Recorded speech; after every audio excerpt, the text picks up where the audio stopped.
अस्सलाम वालेकुम नाजरीन और हाजरीन। ख़ास तौर पे जैसे कि मैं अपने तारुफ में, अपने इंट्रोडक्शन में, अपने परिचय में ये बता चुका हूँ कि मैं एक डॉक्टर हूँ। मेरा नाम डॉक्टर मोहम्मद कज़ाफ़ी है और मैं एक दिमाग का और रीढ़ की हड्डी का सर्जन। ख़ास तौर पे मैं हूँ रीढ़ की हड्डी का सर्जन, जो कि आप न्यूरो सर्जन बनने के बाद रीढ़ की हड्डी की सर्जरी पर काम करते हैं, उस पर रिसर्च करते हैं, उसकी तालीम करते हैं, उसकी ट्रेनिंग करते हैं, फिर उसी पर आपका सारा का सारा कंट्रोल होता है, उसी पे आप सारी की सारी तालीम करते हैं, उसी की तरह के मरीजों को देखते हैं और उसी की तरह के मरीजों को आप ट्रीट करते हैं, ऑपरेशन की मदद से भी, फिजियोथेरेपी की मदद से भी और दवाओं की मदद से भी। चूंकि मैं बच्चों को पढ़ाता भी रहा हूं और पढ़ाता भी हूं, डॉक्टर्स को पढ़ाता हूं, और इस बारे में मैं थोड़ा सा बात करना चाहता हूं। सबसे पहले मैं कमर के दर्द के बारे में बात करना चाहूंगा, जिसे हम हुर्फ़े आम में बैक एक भी कहते हैं, यानी कमर का दर्द। ये दुनिया में कोई भी ऐसा इंसान नहीं है, हिंदी में कहेंगे कोई ऐसा व्यक्ति नहीं है, no person in the world, जिसने ये दर्द एक्सपीरियंस ना किया हो। ये दुनिया में हर इंसान अपनी जिंदगी में कम से कम एक दफा कमर का दर्द जरूर एक्सपीरियंस करता है, और अगर ये दर्द मुस्तकिल रहे और बढ़ता रहे और इसमें इजाफा होता रहे और उसकी वजह से दूसरी अलामात भी होती रहें, तो फिर ये दर्द को हम सीरियसली लेते हैं, यानी कि फिर हम डॉक्टर की तरफ दौड़ते हैं और डॉक्टर की मदद लेते हैं। इसमें हम खास तौर पे ऐसे न्यूरोसर्जन की मदद लेते हैं जिसकी रीढ़ की हड्डी में भी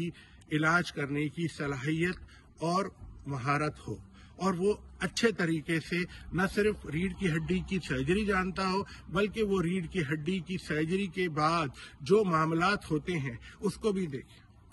हम यहाँ पर सर्जरी की प्रचार करने के लिए नहीं बैठे, ना हम लोगों को बताना चाहते हैं कि कमर के दर्द की सर्जरी होनी चाहिए। सिर्फ 1% लोगों को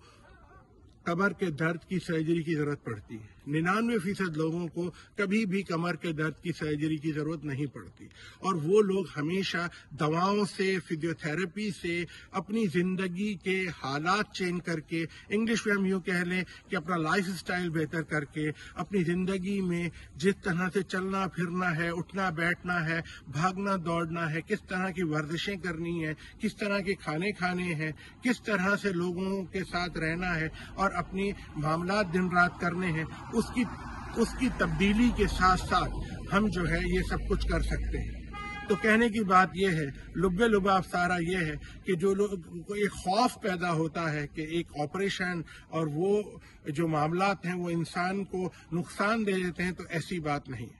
अब कमर के दर्द की भी कई अक़साम होते हैं। कमर के दर्द को सबसे पहले हमें समझना चाहिए कि क्या ये दर्द रीढ़ की हड्डी की वजह से आ रहा है या उसके अतराफ की वजह से आ रहा है। अगर ये रीढ़ की हड्डी की वजह से आ रहा है तो फिर ये स्पाइनल सर्जन का काम है। अगर ये उसके अतराफ के पट्टों से और निचले जो हम पेल्विस का एरिया कहते हैं, अरबी में उसे हौस कहते हैं, उर्दू में भी उसे हौस कह सकते हैं, और जो निचले धड़ का हिस्सा है, अगर वहां से कोई दर्द आ रहे हैं तो उसमें औरत के होते हुए उसमें गायनेकोलॉजिकल प्रॉब्लम भी हो सकती हैं, और मर्द के होते हुए उसके अंदर दूसरी इन्फ्लेमेटरी या आर्थराइटिस प्रॉब्लम भी हो सकती है, जो कि रीढ़ की हड्डी से उसका ताल्लुक नहीं होता। तो अभी मैं समझता हूं कि इस वीडियो में मैं सिर्फ ये इन्फॉर्मेशन अपने लोगों को पास करना चाहता हूं कि रीढ़ की हड्डी का जो दर्द होता है और कमर का दर्द होता है, ये बिल्कुल एक चीज नहीं है, और ये बहुत कॉमन है, सब लोग एक्सपीरियंस करते हैं। हम अगली वीडियोस में कोशिश करेंगे कि इस विषय पे हिंदी में और उर्दू में और इंग्लिश में जहां तक हो सके हम चर्चा कर सकें, हम बात कर सकें और लोगों को इसके बारे में बता सकें। ये सिर्फ इतना समझें कि ये हम कमर के दर्द के हवाले से एक छोटे से तारुफ के ऊपर बात कर रहे हैं। तो शुक्रिया